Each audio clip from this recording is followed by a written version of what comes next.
अस्सलाम वालेकुम। शबरात आ गई है।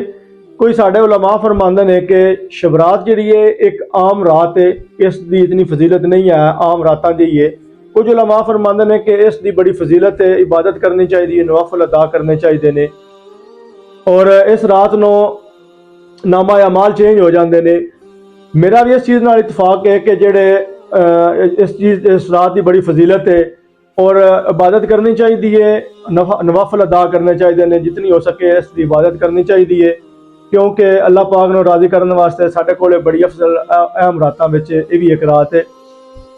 फिर कुछ साडा बन गया कि साडा मुआशरा जिहड़ा उन्होंने स्टेटस लाउण लग पए ने, फेसबुक के उत्ते व्हाट्सएप के उत्ते स्टेटस लग जाता है। मेरे को अगर गलती हुई है तो माफ़ीनामा जारी कर दो, माफ़ीनामा जारी कर देंगे ने। ये भी मैं तो आखना कि जेडे वालदैन तुहाडे माँ बाप भैन भाई नाराज़ ने, भैन तो उन्होंने कोशिश करनी चाहिए कि नाराज़गी नहीं बननी चाहिए। अगर कोई नाराज़ ने तो उन्होंने उन्हें ही राज़ी करना चाहिए, ना कि स्टेटस ला के या फेसबुक से माफ़ीनामे किहड़े होंदे ने पै। कोशिश करो कि तुहाडे वालदैन अगर तुहाडे नाल नाराज़ ने या भैन भाई नाराज़ ने तो उन्होंने तुसीं उन्हें ही राज़ी करो।